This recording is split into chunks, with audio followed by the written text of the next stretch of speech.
Hi, and welcome to another episode of Hot Takes with me, the Silver Fox. Now, there is a massive crisis in social housing in Scotland, but this crisis can be laid entirely, 100%, at the door of the SNP. It is, after all, their policies that have got there. Now, we have to say that there are one or two bad landlords. Not all landlords are bad. Indeed, most landlords are good landlords. They maintain the houses properly. They maintain things like the gas safety checks and that. Because for most private landlords, that house is a major asset. They don't want it falling into disrepair. Plus also the fact that any little thing now is cheap to fix that becomes a bigger thing later, becomes very expensive to fix. And so I'm going to say that the vast majority of landlords in the private sector are good landlords. But because there's a few bad uns, the SNP have jumped in and made life almost impossible. They put rent controls on you. You're not allowed to raise rents by X or Y amount, regardless of what the expenses may be. Or you are disbarred from actually evicting tenants, even if the tenants aren't paying rent. They can effectively live there for sometimes 2 years, even through the COVID thing, 2 years without paying a penny in rent, and you couldn't throw them out. And all these constant barrages are against the landlords, the private sector landlords, is driving a lot of them out of business. The thing is, you're aiming your ire at the bad landlords, but you're targeting the good ones. Surely let the good ones carry on and target the bad ones.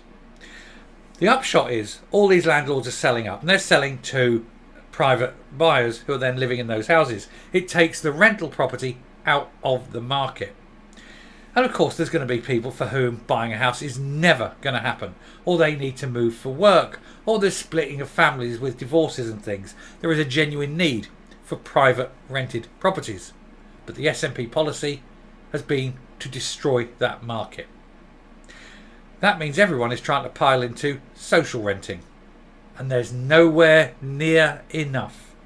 And that is all down, 100% down to the SNP. No one else. They have no one else to blame but themselves. We'll take a look at this article, which shows absolutely how bad this is becoming. Here goes. Right, Scotland's social housing crisis, critical shortage. Well, there's always going to be a shortage if you're not building them, and if you're not letting, landlords rent out easily, there's always going to be a shortage. Anyway, the supply of social housing in Scotland is facing unsustainable pressures amid a critical lack of capacity, according to a new report. Research by Solis, which represents the council chief executives and senior managers, reveals there are currently 243, nearly 250,000 people on a waiting list for social housing in Scotland, but the number of annual allocations across the entire country is just 1/10 of that, 26,000. It's an order of magnitude. Demand is an order of magnitude greater than supply. It's no wonder there's a problem. And this is caused directly, 100%, by SNP policy about getting rid of private landlords. Now, I worked for a house builder for 23 years. I worked in construction industry as an accountant for over 35 years, mostly about 35 years in different jobs and different things.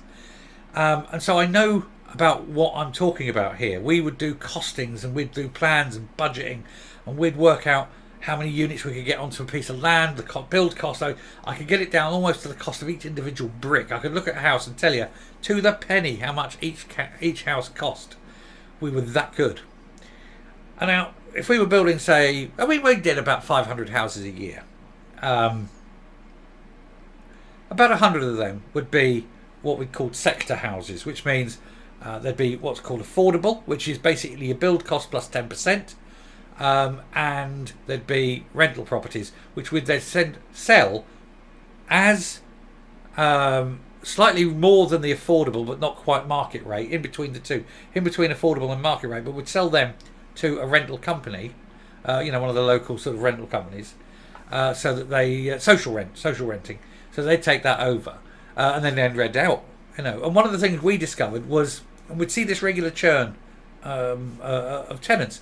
And what it is the government many years ago made the decision that they'd give people dignity. Now, dignity to the government meant we're going to hand the rent money to. That wasn't the government; it's local authorities. There, it's when you have people in who are getting rent subsidised by the local authority. The local authority said, "Oh, we'll give you dignity, and we'll hand you the rent money," and that's fine. And then they spent it, and they didn't pay the rent with it all the time.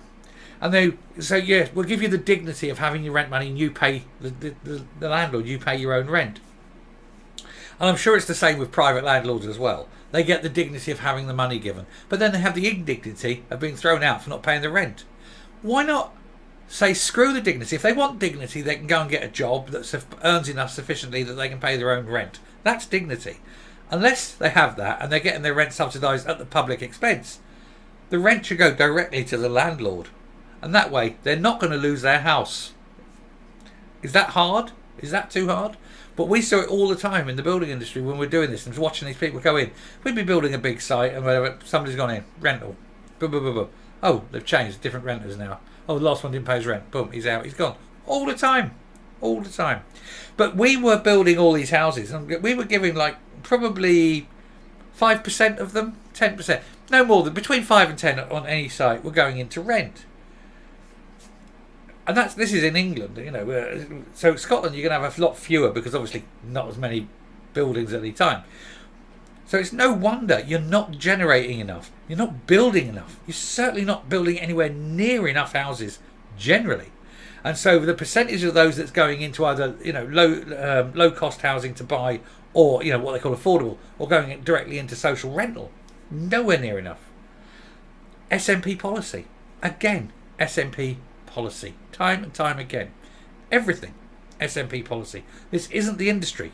This isn't Westminster. It's SNP policy. Cleland Snedden, and there's a name you can conjure with, Chair of Solid Scotland, said, "The report sets out the unsustainable pressure on local authority housing, the challenges and barriers that are limiting the supply of new homes and social rent tenancies, and recommends action needed to implement change at pace and scale.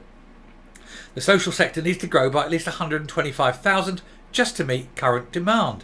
However, since 2022, just 18,500 affordable homes have been delivered, and that is pushing it to the limit by the amount of people you have in the building industry, how many major housing schemes are going at any time, and unless the Scottish Government change the rules to allow Scottish councils to literally build their own council houses, or at least to contract in a builder to build them for them and then bring back contracted social housing via councils rather than social housing companies, it will never ever change. Because when a council says, right, we want, let's say a small estate, 100 houses, we need planning permission, bang bang, council, there's the plan, but they can give themselves planning permission, build the 100 houses, put a little parade of shops in, something like that, bit of access down there, bang, jobs are good.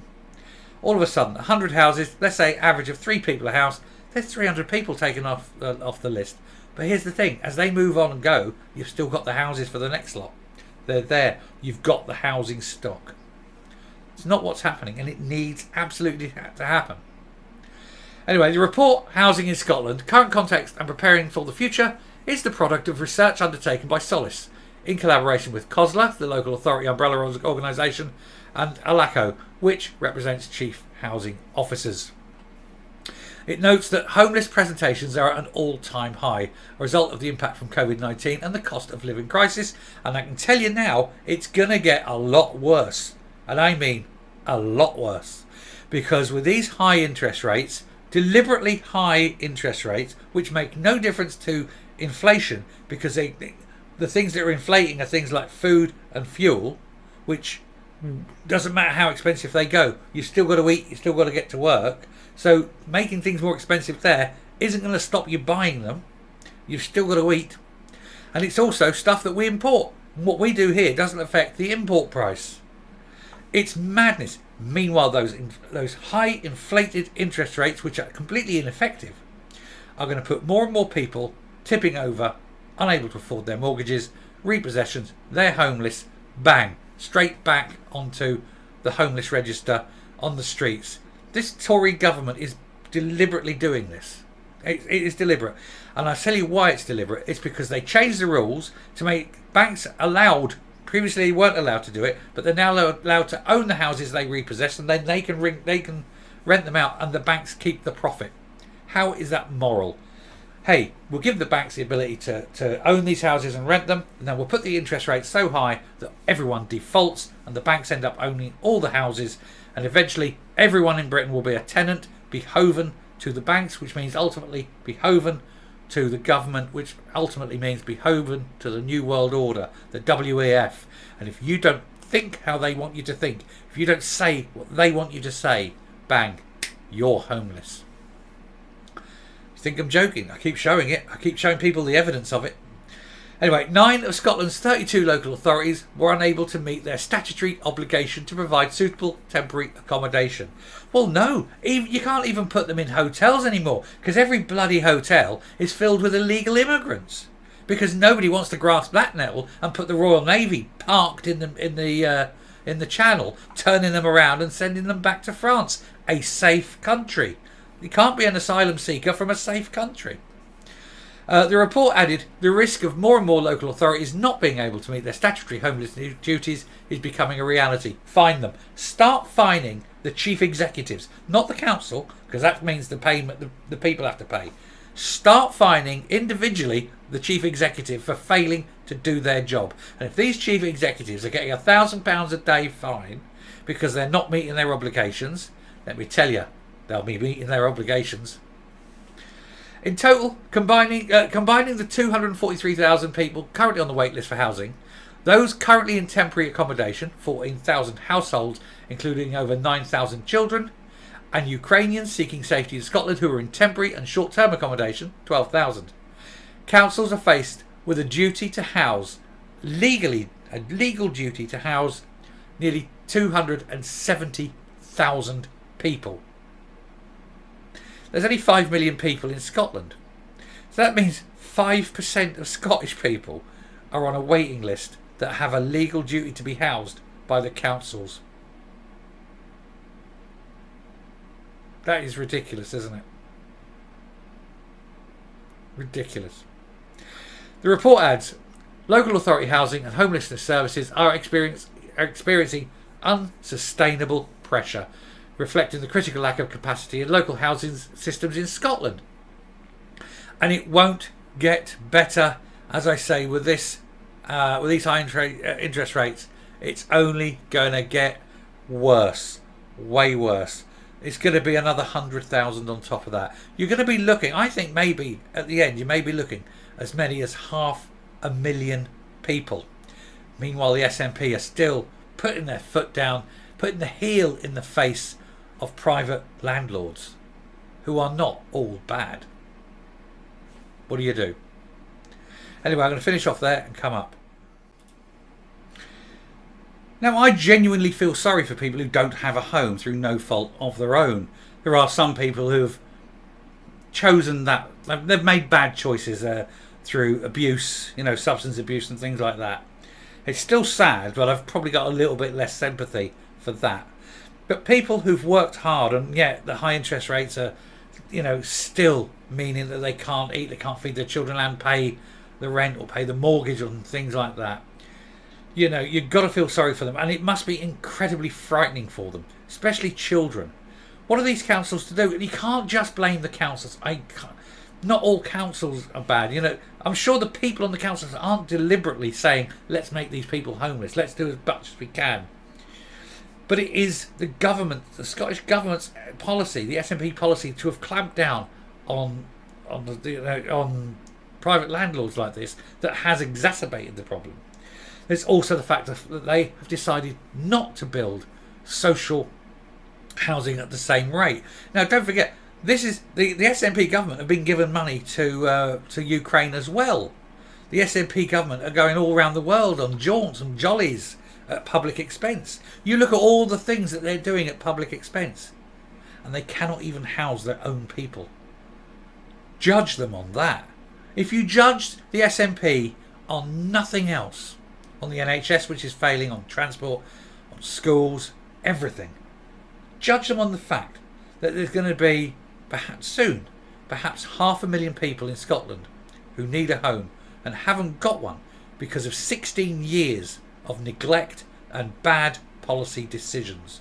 Every single homeless person is Nicola Sturgeon's fault. You know, it's basically Nicola Sturgeon's fault, because the problem only started after she came to power. She's the one that launched into the private landlords. So it is Nicola Sturgeon. Heartless monster. Bad enough with everything else going on around there, isn't it, Nicola? The deaths of thousands and all that. And now you're making 500,000 homeless. Wow. What a lovely person you are. That's your true legacy. Anyway, I'll stop there because it will get me angry if I keep going. Thank you very much for listening. It's been a bit of a longer video than normal. I do apologise. But if you have made it to the end, well done you, and I thank you. Until next time, stay safe, stay well, and remember, when you see a homeless person, remember that it could be you. It could be absolutely you. Bye-bye.